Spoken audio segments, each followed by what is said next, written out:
Exodus 25, verse 8 and 9, Moses receiving this information, it says, "Let them construct a sanctuary for me, that I may dwell among them, according to all that I am going to show you, as the pattern of the tabernacle and the pattern of all its furniture.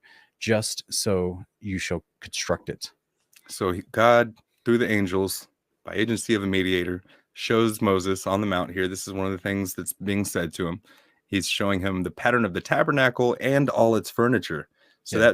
that means a tabernacle, the tent and all its furnishings, its clasps, its boards, its bars, its pillars, its sockets, the veil, the altar, the table of showbread, the lampstand, altar of incense, the shovels, the snuffers, the basins, the pans, and the bronze vessels, the fire pans, the drink offering bowls.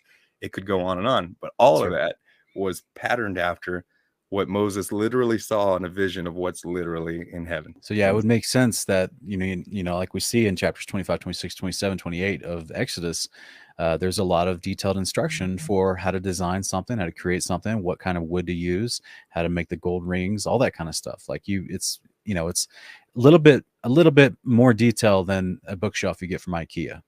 It is. Yeah. It would be. Yeah. That's a nice instruction manual. Yeah. But he goes on in Exodus 25, 18 through 20 here. He says, "You shall make 2 cherubim of gold. Make them of hammered work at the 2 ends of the mercy seat. Make 1 cherub at the end and 1 cherub at the other end. You shall make the cherubim of 1 piece with the mercy seat at its 2 ends. The cherubim shall have their wings spread upward, covering the mercy seat with their wings and facing one another. The faces of the cherubim are to be turned toward the mercy seat."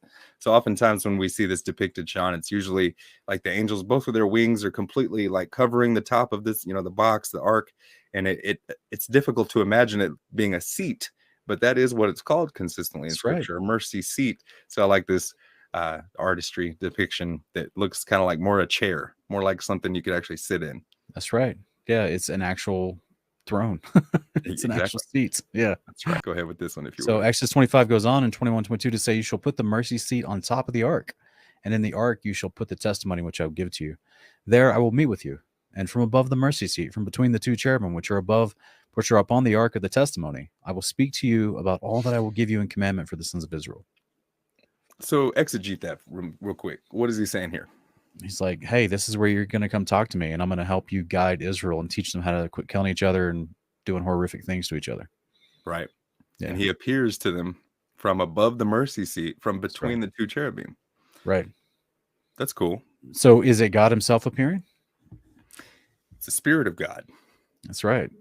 That, I don't know if you have this verse or not in there. I can't remember, but there was an angel that was assigned to be the mouthpiece for the Father and interact with Moses. And he was also that one that hovered above them and went before them and, was kind of like their babysitter, right? That followed them while they were in the wilderness.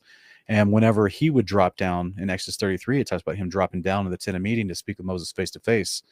And that's when Moses would walk up to him and speak to him face to face. And he would treat this messenger, that's what the word angel means, right? Malak. He would treat it as if like an ambassador for the Father, as an agency, as a mediator between the man and the Father. To be there as something tangible and physical that the people could talk to and speak to and interact with. However, it's not the same as trying to be completely like right next to the Father, because the Father himself, if he were to come down, the people couldn't stand in his presence because we have sin. Right. So he has to send a mediator. That's right. It's the way it works. Otherwise, Moses would have turned into a grease spot. Yeah. So I pointed out there, I had highlighted that he appears, he sends his presence to appear there above the throne, above the seat between the cherubim. And I thought that was cool because this next verse says, Psalm 99:1, "The Lord reigns, let the peoples tremble. He is enthroned above the cherubim. Let the earth shake." So it shows how what we saw, the pattern for the Ark of the Covenant, the mercy seat, is patterned after what is literally happening in the heavens, where the Father himself is physically enthroned. It's pretty amazing. Yeah, I love this this depiction here because it's got the 24 elders. It's really cool. But yeah, Exodus 25, 39 through 40, talking about the temple and the furnishings. "It shall be made from a talent of pure gold with all these utensils. See that you make them after the pattern for them, which was shown to you on the mountain." So just to reiterate there, it was the reason why we see the Father literally in the heavens enthroned above cherubim. And like I was saying about the mercy seat, it's because it's patterned after what he's got going on up there. If you go to the next one, Yep. we have some mockery, maybe even some imitators, because I don't know if y'all notice, this is called the British Royal Throne Room over there where the so-called Queen of England sits now. And they have this building called the House of Lords. I thought was interesting. And then if you'll notice on these pillars on either side of these thrones they have here, they have angels. Yeah. Yeah. Like the guardian cherubim for them. But yeah.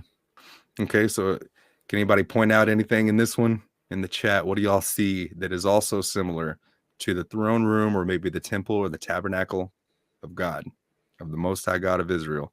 Because I notice several things. I feel like the candlesticks are oddly reminiscent. I don't think they have the exactly seven candlestick branch, but they also have similar, like an altar of incense and a table of showbread is what that's reminiscent of to me. Yeah. Alongside those angels next to the throne. Yeah, similar components, that's for sure. Yeah, because the kings of the earth set themselves against the Most High and his anointed. That's true. Yeah, it's just a big fake wannabes, basically. Right.